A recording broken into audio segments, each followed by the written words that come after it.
Hello and welcome to Wild Entoma's question and answer sessions with the scientists. This is a chance for the general public, to get to meet a scientist and learn what they do, their everyday life, and learn what they do and how they got into the field. Today I'm with Isa Betancourt, and she is from the US, and I'll let her introduce herself. Hi, thanks for having me, Bipin. It's great to be here. And hi, everybody.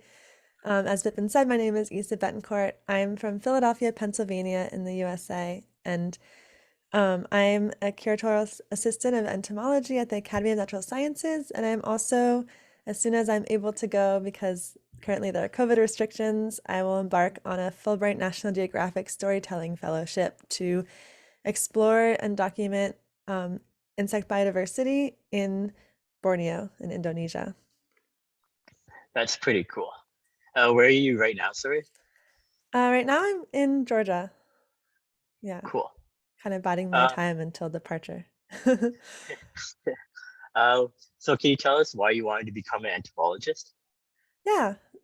So back when I was young, I loved just like exploring the world and running around the backyard. And my sister and I enjoyed exploring the backyard together, and we came across insects and enjoyed taking a closer look at them. And one thing that really struck me during that time, I think, is how I definitely had the perspective as a little kid that adults knew everything. But then when it came to insects in the backyard, I quickly found that adults don't know everything. And I was very surprised at how little adults and my peers knew about the insects in our backyard. And also kind of shocked about the negative reactions to insects when there's so many like good insects in the backyard that are doing really important things in the ecosystem. And I think that motivated me to learn as much as I could about entomology so I could be an ambassador for them because they're so important in our world. Yeah, I think I agree with you also that you adults don't know as much as sometimes they think they do, which is really cool for us when we get to teach them. I think you kind of alluded to this, but what was your aha moment when you knew you wanted to be an entomologist? Oh, yeah. Um, yeah, so I guess I didn't exactly have that because for me, it was something that I wanted to do since I was little. It was either be an entomologist and study bugs or go be an astronaut and explore outer space. So both of those routes were exploration routes. So I think there's a lot of similarity there. I have a picture that I drew in like first grade of me saying hello to an alien on the moon with the flag. That's pretty um, cool. and I guess my aha moment here is that I was like, oh my gosh, like there are all these aliens like here on our planet with us. There's still so much to discover in space, like in outer space, but also in the space like here on planet Earth. And so I just really love how tangible and how accessible insects are. And so that's the route that I went. What's your favorite insect if you had to choose? Yeah, my favorite insect is the golden tortoise beetle. And I love it because it goes through this incredible transformation. It can color change, it has reversible it can reversibly change colors from gold, this shiny, like golden color, to red when it's disturbed, and then it'll change back once it calms down again. So kind of like the Hulk, but like a golden version. And also, it's the fastest reversibly color changing, fastest reversibly colored, yeah, color changing arthropod known to man. And you can find it right in northeastern North America. And Cool. I think it's awesome because it's one of those things that it's like, whoa, like that would only be found in like on the equator. But like, no, Yeah, we have it right here in our backyard. yeah, It's native. It's this yeah. incredible little beetle. And also when they're larvae, they are zero waste bugs because they make these fecal shields on their back that they create from their frass. So their poop. Frass is the fancy entomological word for insect poop. and also with their exoskeletons. So no, there's no waste. They just reuse it and use it as a shield to defend themselves from predators and to camouflage and kind of blend in with the leaf and just look like a piece of debris and not something that something would want to eat. So they have a lot going on. Yeah, I also think they're pretty cool. I think I've learned a lot about them from you, from following you. So it's pretty cool. Um, so here's a question that I get asked a lot also. So it's nice to hear from somebody else. What challenges did you face before you got into the field of entomology? Oh yeah, so I'm a 90s kid, and back then there wasn't like the internet like there is now. And so I think Yeah, one challenge was sort of finding community and finding other people who loved bugs. Like now it's a lot more easy to do that because of the internet. Like we're able to yeah, connect right here because yep, the internet. And so yep, back then I think I'm really grateful to have had my sister to explore entomology with. My parents were also supportive as well. They weren't like so like into it or like able to explore because they were busy doing whatever they were doing, their work and everything. Um, Definitely appreciate their support and like the books that they gave me on my birthdays and things like that. But I didn't know any entomologists. Like I didn't, there was just not, it's just hard to find that community. And so I think that that was a challenge, but then I guess I persevered and eventually found community when I went to college to study entomology, and then also when I reached out to the local natural history museum, the Academy of Natural Sciences in Philadelphia, where I work now, to get connected there and learn more about collections. cool. Um, what what would you recommend to somebody wanting to get into the field of entomology?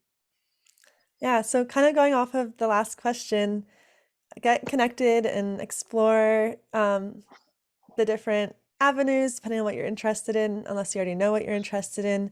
One thing that was funny about going to college and studying, majoring in entomology, was that people would tell me, like, wow, like, that's so specific. You know what you want to do. And I'm just like, it's not specific at all to study Yeah, general entomology because I'm going and studying a group of animals that has millions of species within it. And they're yeah, doing all sorts of different things. Like going and studying zoology is more specific than going and studying like entomology. yeah, Well, I guess it depends. Well, like mammalogy, for example, is more specific, or like, yeah, um, because with entomology, there's all different career paths you can follow, from like forensic entomology, studying crime scenes and using entomological clues, like the life cycles of different insects, for example, to determine time of death, um, and then there's agricultural entomology, and then there's collection and systematics, sorting out the tree of life, yeah. all sorts of different paths that you can follow in the field of entomology. Cool. Um, why does your research matter so much? Yeah, so I'm really interested in insect biodiversity and also in communicating entomology. And so thanks for this opportunity to communicate entomology today. Um, because so with with collections, with entomology research collections, they're much like a library. And so if you think about going to a library, you can go there, there's all these resources, all these stories and experiences that people are sharing, all this knowledge that's being shared. And an Yep, insect collection is very much like that, where each specimen, it's a library, and each specimen represents like a wealth of information from its morphology to the information about where and when it was collected in time and space. And it really it gives us important information that tells us about like the status of our planet and the conditions of it. Because if we know that this insect really likes water and it was collected 150 years ago at this place that like doesn't have a lot of water now, like maybe the conditions were a little different, or maybe you can see shifts in um like the ranges for example, with climate change happening and different populations are shifting north. So it gives us a lot of clues to many of the mysteries that we face. And we'll have researchers come and use our collection. We'll also loan out specimens. It functions much like a library. And also having it as a reference is important for identification. We have agricultural, like sometimes agricultural researchers and agents coming to look at the specimens to identify pests that might be plaguing blueberries, for example, different things like that to figure out really what's going on. Because you can't fix a Yeah. problem if you can't identify the players in the problem. Yeah. Yeah. That makes total sense. Yeah.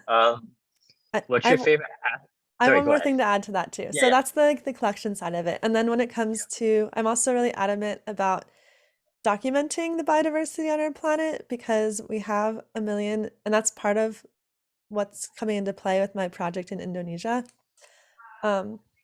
Because we have a million species that are known, a little over a million species that are known to man on our planet, which is really cool. And to give some perspective, sorry, a million insect species to be specific. To give some perspective, there's about 5,500 mammal species and about 505,000 dragonfly and damselfly species alone, just to give you like this a bit of the scale. Yeah. And um, and so like with climate change, with the human pressures, with land development for agricultural, mining purposes, all those different things, a lot of habitats are threatened and being lost. And I'm sure many people here have heard of the insect decline. So it's Yeah. more important than ever right now to go out and document what we have because I think it's important to know what's being threatened and also what we're losing because some of these things could potentially go extinct before we even knew that they existed. And Yeah. I For think sure. that each species is an important part of the puzzle of how our Earth operates and sustains itself. Yeah. That makes perfect sense. Um, so I know you kind of talked about this, but what are you doing to make the field of study more reachable for the everyday person? Yeah, so this actually kind Or of how builds are on you the making last it more question too, reachable? in a Yeah. way that I didn't really touch upon. So, Yeah. um, so in addition to those sections of entomology, I'm also very passionate about communication and sharing entomology and making it accessible. So, as I mentioned earlier, insects are very accessible because you can find them on every terrestrial landmass in the world. And the midge, the little tiny midge fly, is actually the largest native um, Yeah. terrestrial animal on Antarctica, for example. That's not marine, in case anyone's confused and they're like, what about the penguins? They're considered marine. Yeah. Yeah. So, Yeah. to give an example of the land conquest of insects across the world. So because of that, you can find them almost anywhere. So I love that. And but there's still like so much unknown about them. And their size will make them a little less accessible because it's a little harder to connect with something that you might need a magnifying glass for. And also it might be hard to connect with something that is somewhat fast or like you can only find it during these 3 weeks of the year.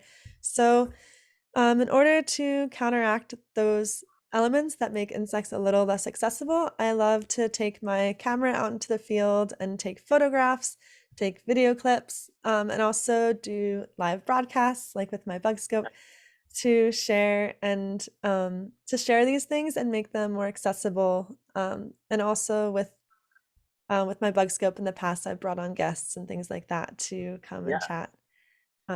So those are some things. I also made a book on the backyard bugs of Philadelphia. Darn, I Yes. don't have it on hand to hold up, but I don't think I do. Darn, it's upstairs.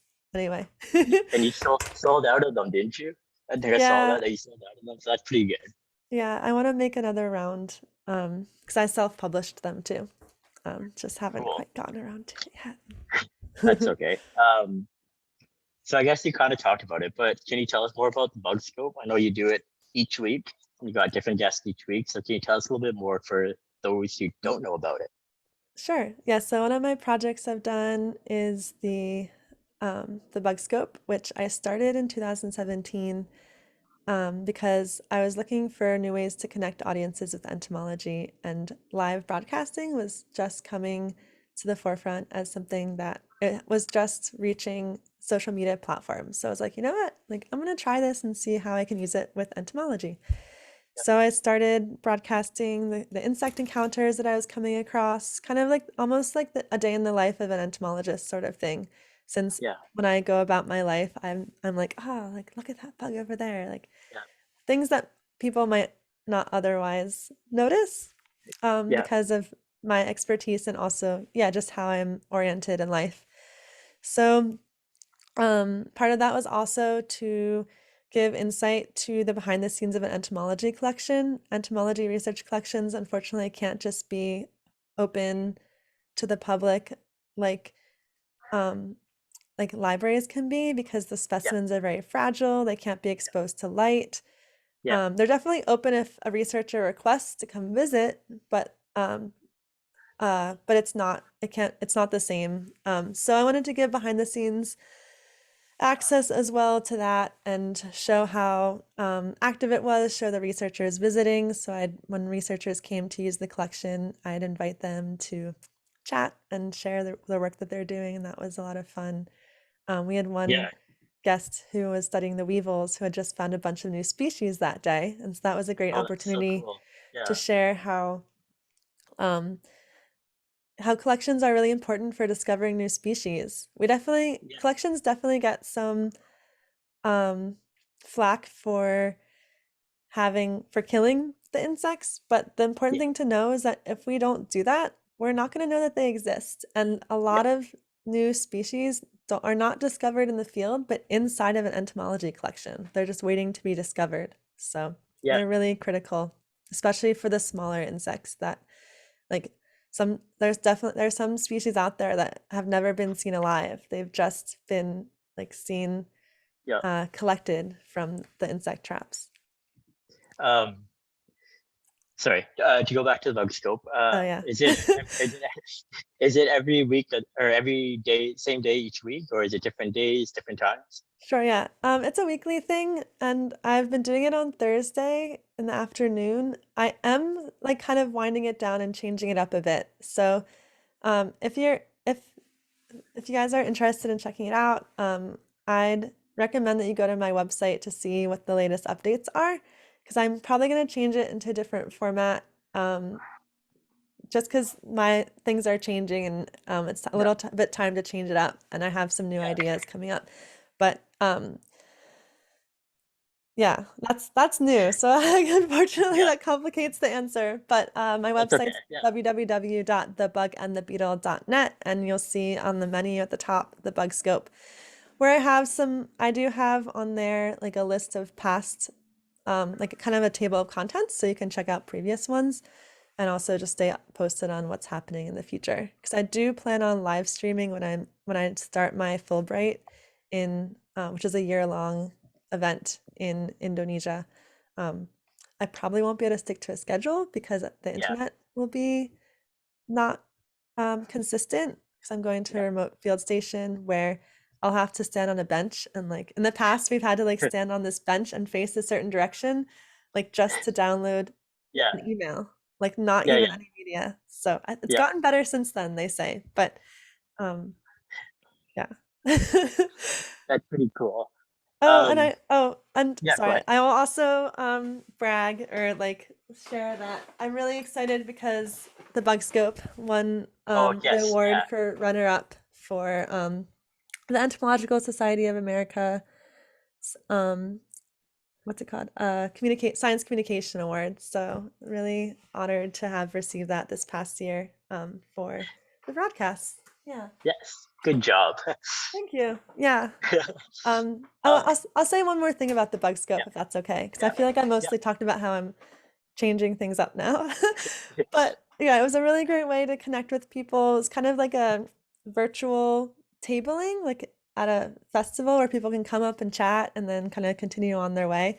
So people were able to come up, see the snake flies I was sharing, or the like Io moths, other giant slug moths and things, specimens, or live insects that I was sharing, and like chat about them with me, and It was really nice and special, um, and sometimes, I mean, we reached a lot of people through the Periscope application, but then Yeah, Periscope uh, kind of changed, and so yeah, things are changing, and stay tuned. that's okay. Um, okay. So you said you worked at the Academy of Natural Sciences, which is at Drexel University. Can you tell us about more of your work with them? Sure. Yeah. The Academy of Natural Sciences of Drexel University is based in Philadelphia. It's the oldest natural history museum in the Western Hemisphere, continuously operating.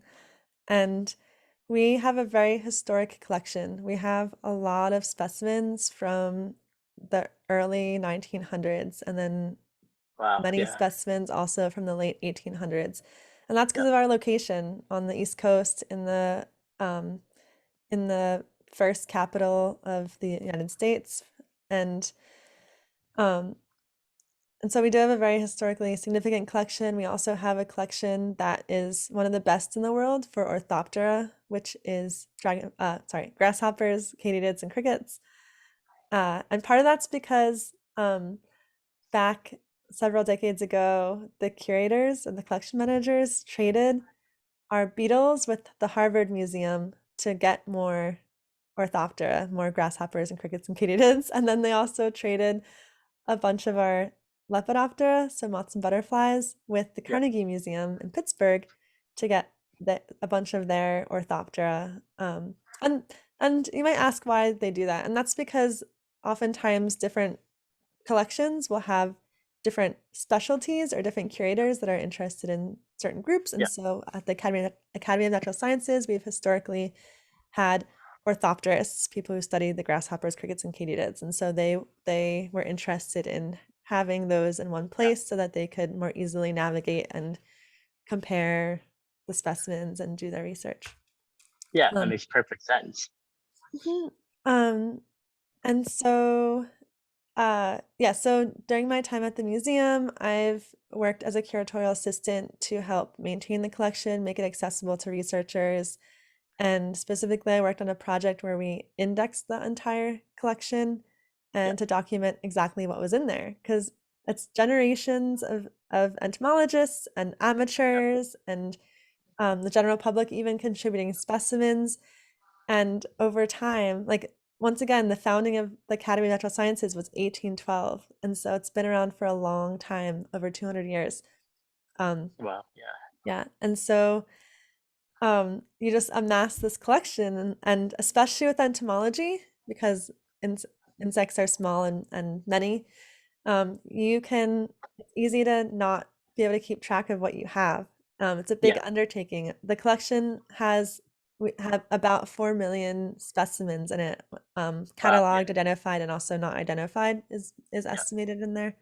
And so we went through and cataloged them all so that now it'll be easier for us to navigate the collection and let researchers abroad know what we have so we can more easily offer those. And it's also important because different specimens are in different locations. We have soft-bodied insects in our ethanol wet collection in one location in the building, and then we have our dried specimens, which tend to be the adults, and harder-bodied insects. So usually when insects are immature, they tend to be soft-bodied, so they're in ethanol. Um, but so you might have like the same species in two different locations because the larva is in the ethanol, the soft-bodied larvae are in the ethanol of like the beetles or the caterpillars, but then the adults are in the pin collection. So this index helped us recognize where everything was, so it's really easy for us to find it when we need to find it. So I worked on that, and then I went to Borneo and did some orangutan field assistant research. Yeah. And then I came back and joined up with the entomology department at the Academy of Natural Sciences again to help co-manage a um, LEPNet project is what it was called, and that was a digitization of the North American Lepidoptera, moths and butterflies that are in the collection. And so over the last several years, I've um, managed the digitization, so transcribing, putting it online, basically the records that we have of our 52,000 North American moths and butterflies. Yeah, Yeah. that's a lot. Yeah. So is um so for the viewers who don't know, what's the biggest collection in the United States? Do you know? That's the Smithsonian. Yeah. Okay. I'm blanking Okay. out on what the size is, but I think it's definitely over 30 million specimens. It's huge. Yeah. And we have Okay. 4 Sweet. million, and we're considered like a middle range collection when it comes to size. So they're like, woo, way above Oh yeah. other magnitude. I know. A lot of people wonder who has the biggest who has the biggest collection and everything. So it's good to Yeah. know. So I know you talked about this a little bit earlier too, Uh-huh. but this is obviously a common question that a lot of people ask: is why are the insect collections and collections in general so important to scientific research? Like, why do we need 4 million, 20 million? You know what I mean? Yeah. Um, so one way that I think about it is that if you think about sci-fi movies in the future, and like they have like the persons at the hub and like they have the database and they like pull up the information about like this artifact or whatever to get the Yeah, information needed to solve the problem.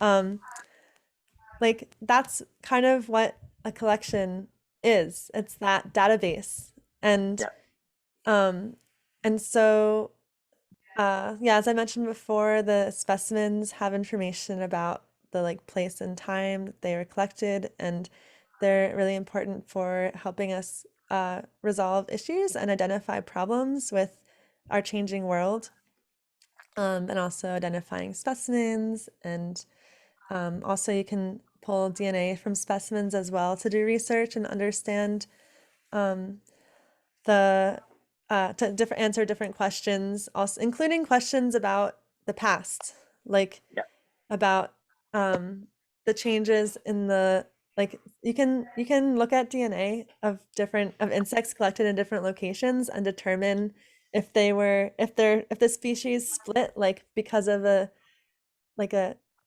geographical change like because of a mountain ridge or something like that. It's really there's a lot you can a lot of questions that can they can answer. Yeah. yeah. Um, so just off the top of my head too, another question is, would you say to people that are concerned about the insect declines? Hmm. I think it's a very valid concern, and it makes a lot of sense that it's happening because we're like, if you take a flight anywhere and look down, you just see how much Yeah, land we've changed, and yeah, that used to be like forest or prairie or just didn't have like wasn't cemented down. We are drastically changing the planet, and it'd be surprising if they weren't declining because of all the changes. I think that um, uh, yeah, so I think I mean there's many directions to go with this question. So it's yeah, such a big question, it's hard to answer. But I think yeah, one, like it definitely is a valid concern. Everyone ought to be concerned about it. I don't want anyone to get like too much anxiety about it because there's only so much we as individuals can do. yeah, So please don't get paralyzed over it. yeah, But definitely like think about what you can do. And some things you can do about it are plant native plants in your yard. Um, and Bipin made a great post about that recently on the Facebook group. And then you can also advocate for protecting patches of forest and other land that has been untouched so far on to your local government. So don't underestimate the power of local government and other sorts of movements like that.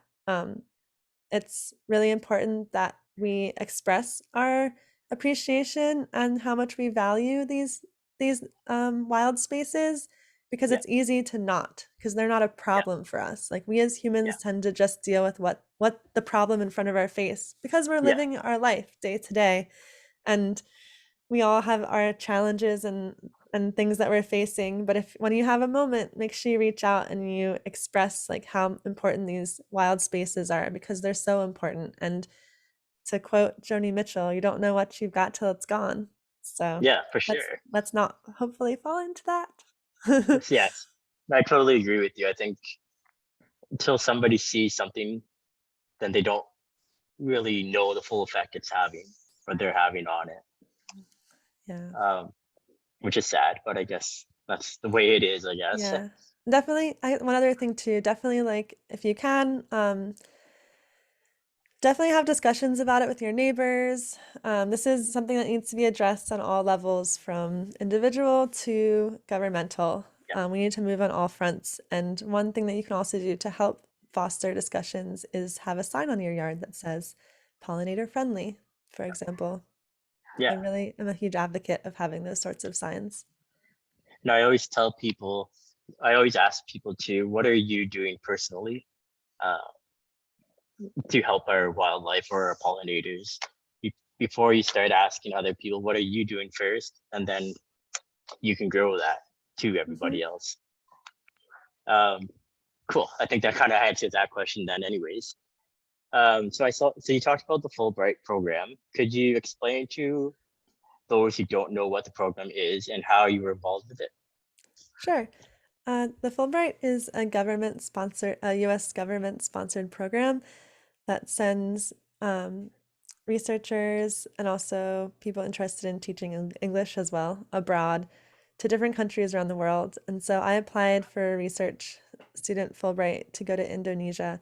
So I mentioned earlier that I was in Indonesia to as a um, orangutan research assistant this was Yeah, back in 2015. And when I was there, I was like, oh my gosh, like I have to come back to like yeah, explore the insect life and spend some time with the insects here at this field site, because no one had done much insect work there. And um, a little bit of insect work had been done at another nearby site, but not so much. And so I applied and got this Fulbright. And in addition to it, I also was selected for a National Geographic Storytelling Fellowship, which I'm really excited about too. yeah, Um, and so um, I will be, once it's been super delayed because of COVID, sadly, because I was yeah, selected for this in 2020. But hopefully I'll be going in May. Um, yeah, and so for the project at the field site that I'm going to, it's a peat swamp forest, has a high density of orangutans, and back in the 90s, there were trenches built through the forest to drain the water because okay, there was going to be an agricultural program installed there, to help make Indonesia more sustainable and grow rice. But then that never happened, but it did leave lots of peatland uh, drained, affected the hydrology of the peatland in an unnatural way. And so it's more dry than it should be, than what's natural. yeah, And the field site where I'll be, they are restoring it right now. So they got funds to fix and patch up the forest so that the water levels will be what they ought to be historically yeah. for the environment. And so That's awesome. yeah, so for part of my project, I'll be looking at the areas that have been restored already and the areas that haven't been restored yet to see how the insect community differs and to help inform these conservation initiatives, and even perhaps provide information on what insects can be used as bioindicators for like the damaged um, hydrology in the sweetland, uh, peat swamp forest, and then also the restored. At the same time, I'll be documenting a bunch of insects that probably haven't been documented yet over there. Yeah, for sure. Because there was a project, there were some dragonfly specialists who came through to the site where I was at, the Tawanan Orangutan Research Project. They were there for just a couple of days and they found a new species and a couple new records for the area. So if I'm going to be there for 6 months, then Hopefully. Yeah, yeah, then I'll definitely find um, animal species that haven't been documented yet. And I'm planning on making an insect collection too, because once again, a lot of insects, I'm not an expert in all the insect groups. yeah, So I'm going to need help from other experts to identify them. I'll be reaching out to different um, taxonomists and such.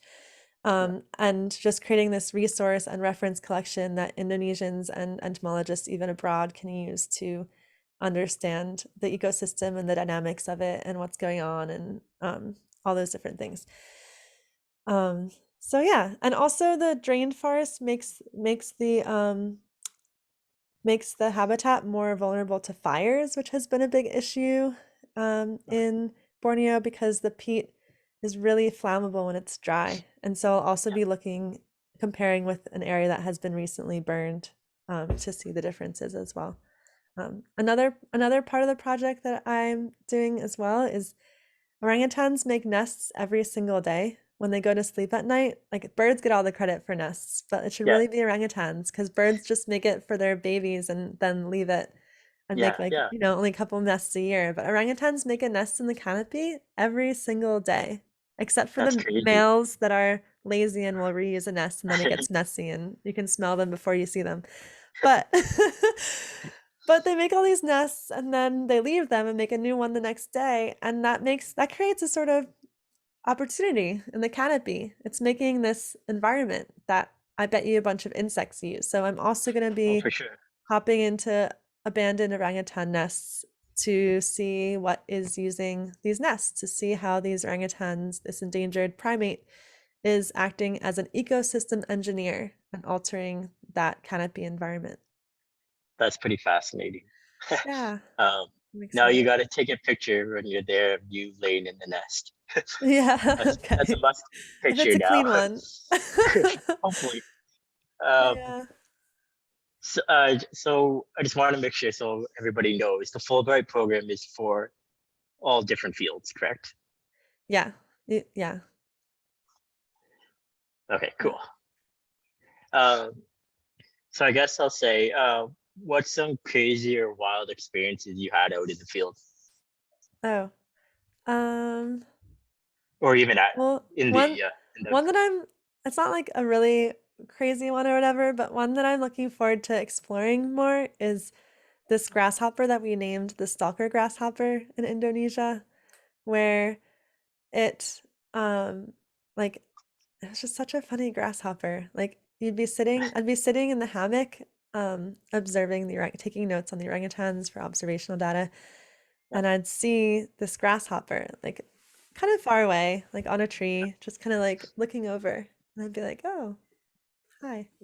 And then I'd like take some notes, and then I'd look up, and then this grasshopper would be on a closer tree, like peering the other yeah, way around the side of the tree at me.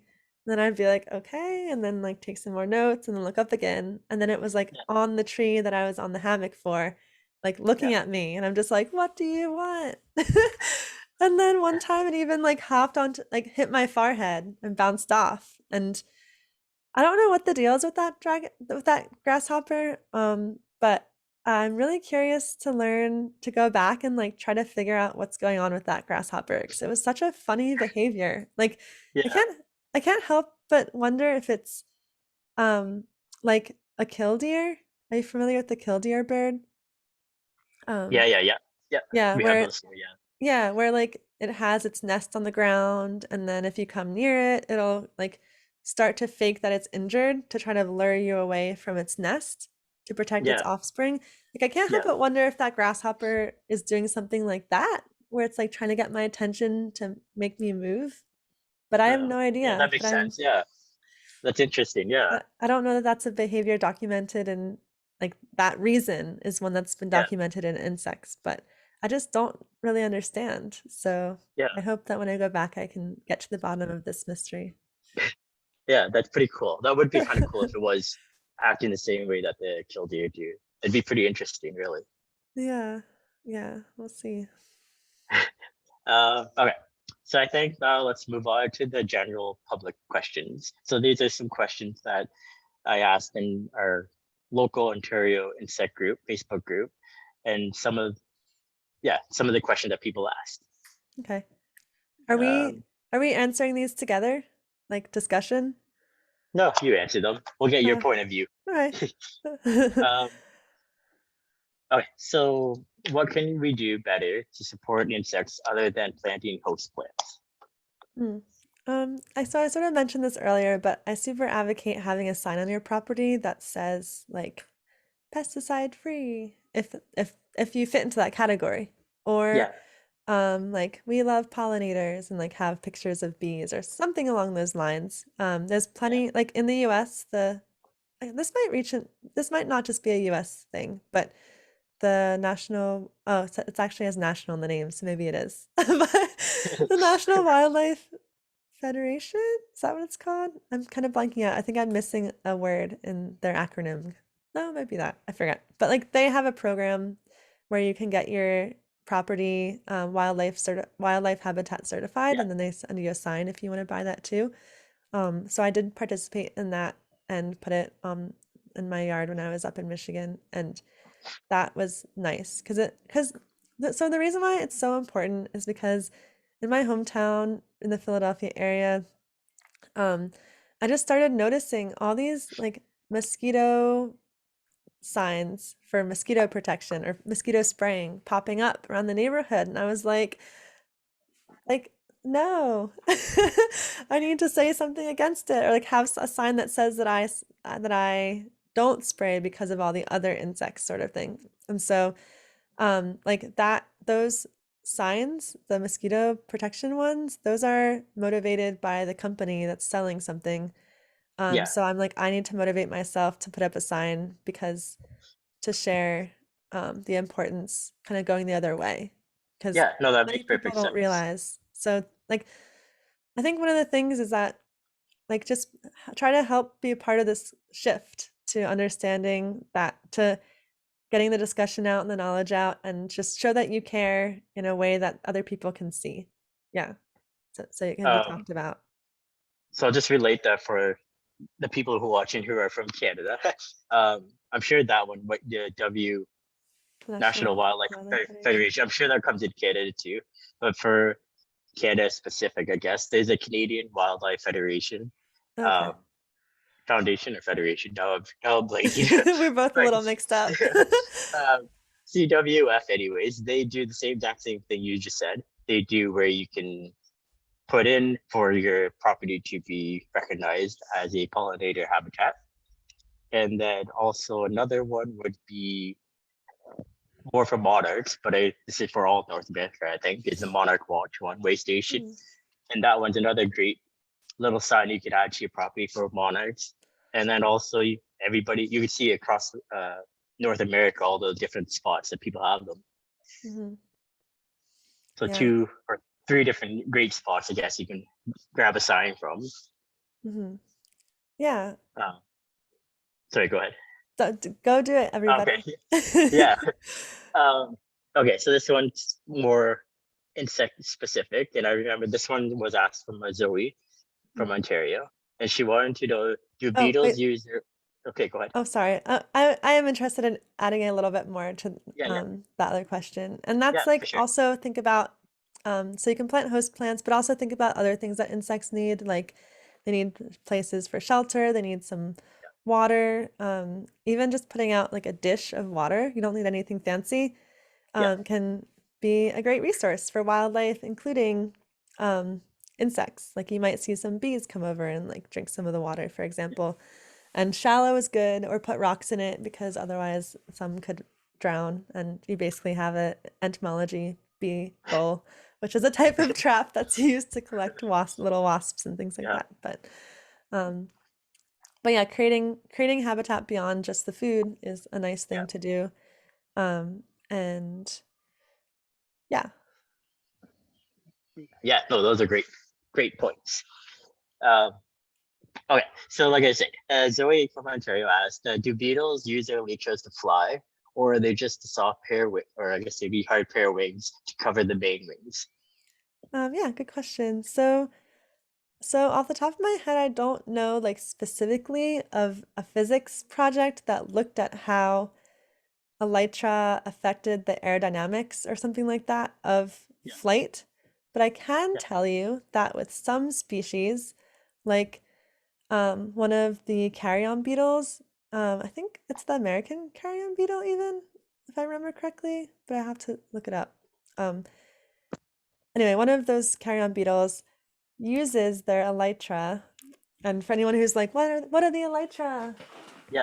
Um, so if this is a beetle, that hardened front part is the elytra, and that is generally used to help protect the hind wings of the beetles, and it really allows in those beetles. Beetles are super successful as a group. There's over 400,000 species, and remember earlier that I said that there's a little over 1 million species total of insects right now that have been described. So they dominate. And those elytra allow them to one, fly, which is huge for dispersal, but then also like go into really tiny nooks and crannies without destroying their wings. Like a butterfly can't do that. Dragonfly Yeah. can't do that because they don't have that protection. Yeah.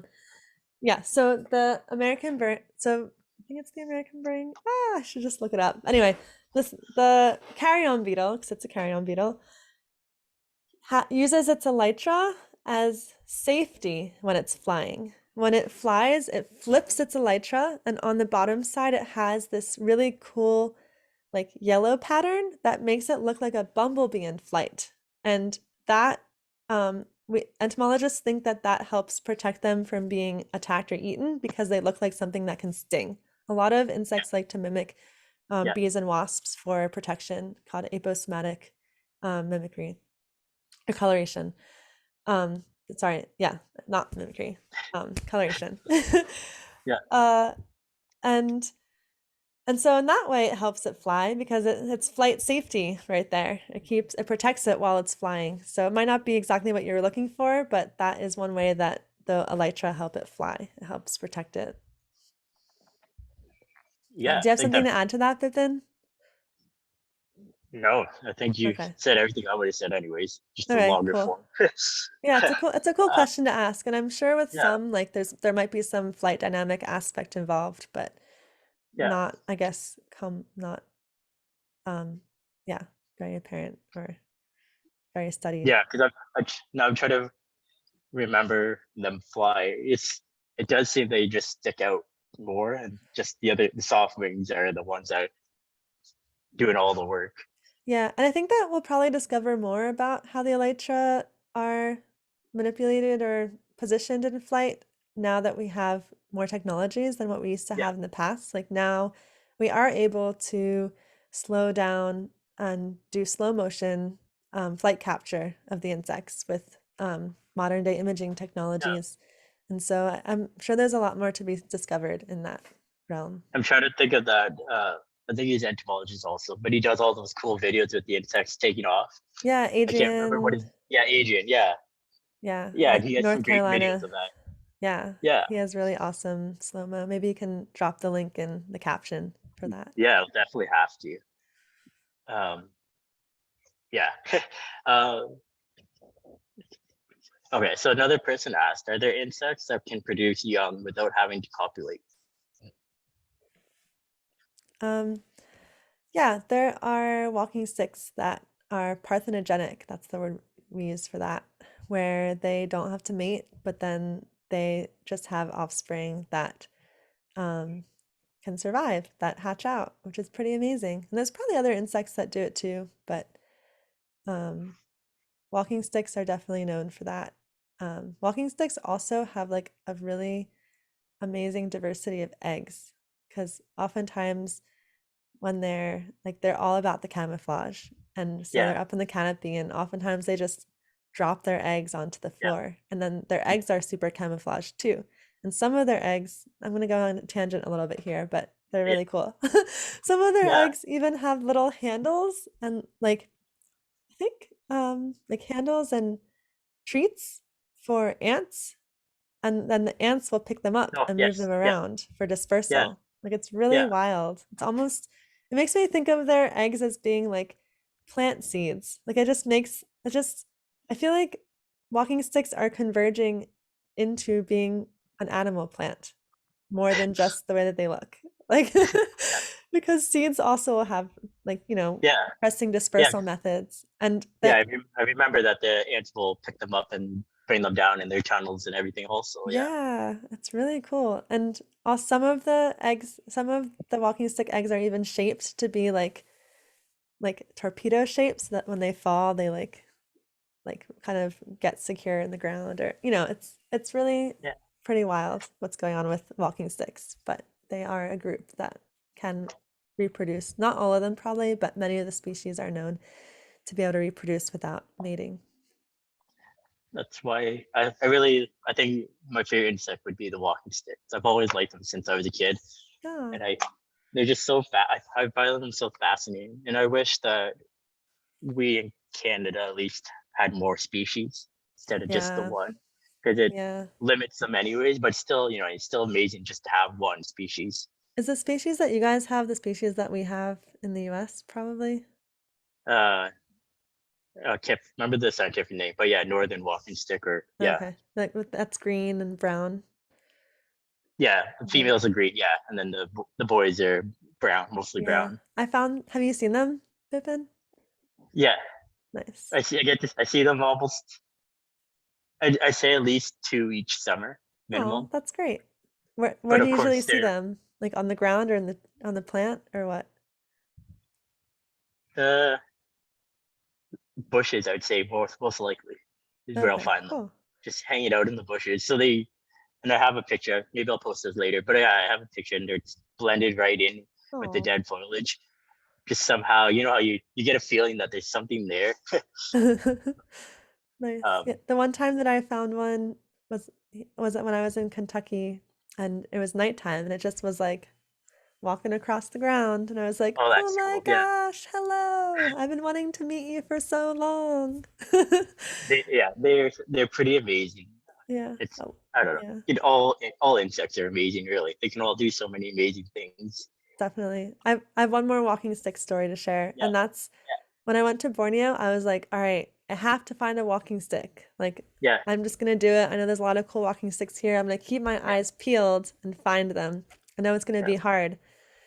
And so when I was there, one of the first cool insects that I found in the forest, I mean, they're all cool, but one of the first like yeah. flashy insects that I found in the forest was a walking stick because they had pink wings. And as you were walking down the pathway, it would just Oh fly yeah, yeah, away. And I was like, wow, that was really easy compared to what I thought it was going to be like. yeah. That's amazing, and they're a But lot it was bigger fun. than what we have here, right? Oh, yeah. I mean, the one that we have here is like a decent size though, as well. Like this big, right? I think. Uh, Yeah, it's Maybe like I'm exaggerating. Yeah. I think it's uh 5 inches. I think is a male. Yeah, it's So decent yeah. big. Yeah. Oh yeah, they're always fun, and kids love them too, obviously. So Hmm. it's nice fun. And a lot of people don't know that they're around, even near us. People don't know that they're literally in the woods right beside us. Yeah. Surprise. Um, yeah, so they're pretty cool. Okay. So another question that was asked was, why are some moth females flightless or wingless? Hmm. So why are some moth females flightless or wingless?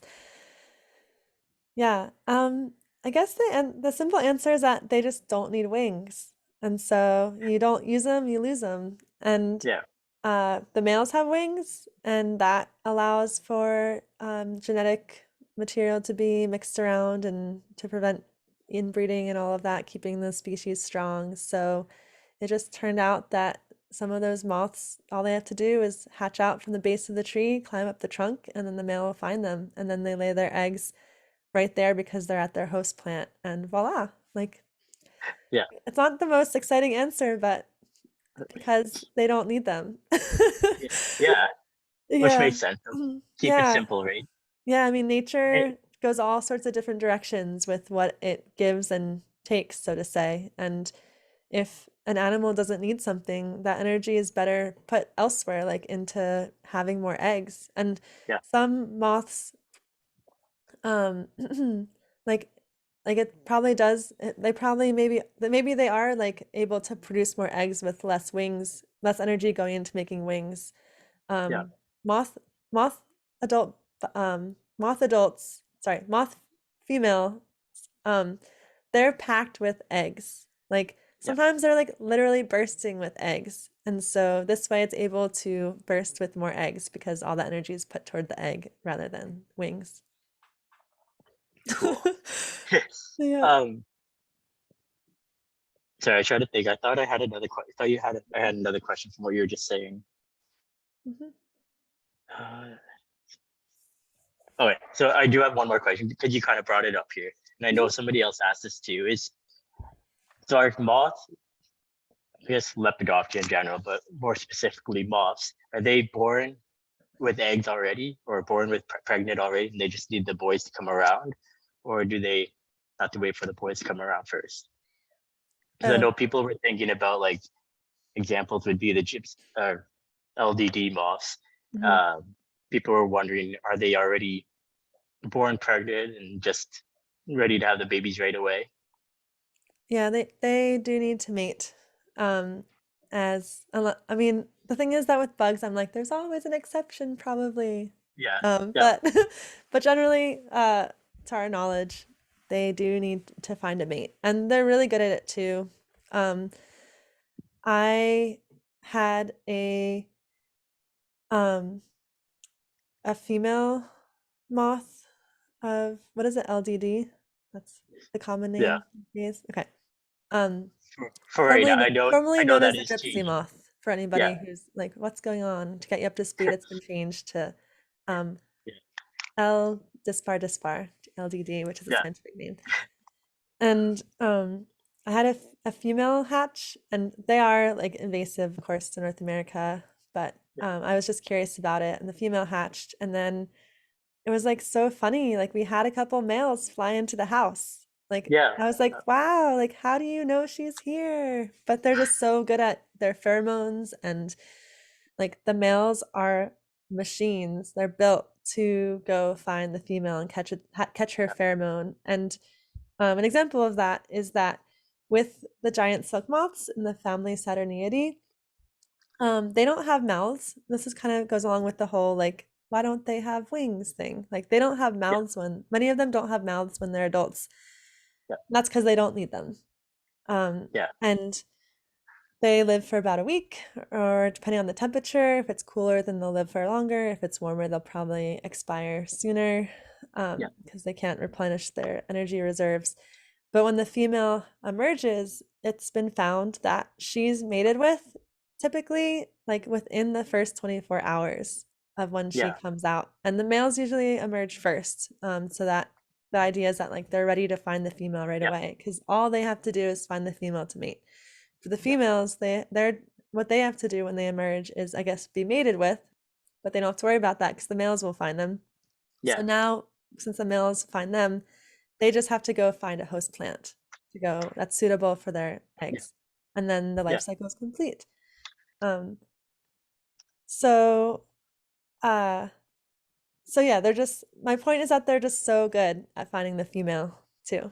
So And I think it that's nice. was up to seven plus miles that they could smell them, the pheromones. Wow. Like, Yeah, yeah, it's an impressive distance of how the males are able to pick up. Like all they need is a little bit of pheromone on the yeah, wind, and then they're able to start heading that direction and pinpoint where she's at, yeah, just with the chemicals. And with that's the reason why the antenna of Saturniid moths, wild silk moths, are like they have those signature iconic feathery antenna, and that's and especially the males. You can tell the difference between the males and females because the yeah, females are not don't have as feathery antenna, and yeah, those males because like their antenna are like that because they have so much surface area. It's just to maximize the surface area for chemical receptors to pick up the pheromone. yeah. So yeah, Again, they're pretty amazing. yeah, totally. Another insect that's pretty amazing. Hmm. Uh, okay, so I guess the last question that was asked from somebody is, what's the advantages or reasons behind so many legs? Yeah. So insects have a lot of appendages in general, and historically, like they have a lot of historically, like going back in evolution, like they had a lot of like appendage things sticking out of their segments. And I think that's what really contributed to them being such a successful animal group because it provided the opportunity for like evolutionary processes to roll the dice and like have all these mutations that led to these appendages like doing different things. So some of those appendages ended up being like mouth part appendages, like the palps that help them eat their food on their face. It's almost like they have like legs on their face in a way, Yeah. Yeah. helping to touch and manipulate their food.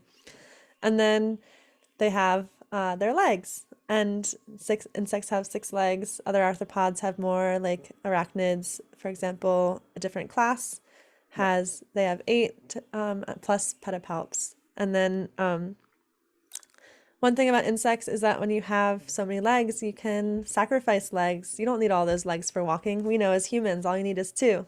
So, Yeah. Yeah. um, so they so there are a lot of modifications you'll find with insect legs. Like, for example, a very well-known group, praying mantises, have now kind of like you'll see them walking on their four legs, only four legs, and then, well, they still use their first pair of legs for walking too, but they've highly modified them into raptorial front Yeah. legs, forelegs to catch Yeah. prey.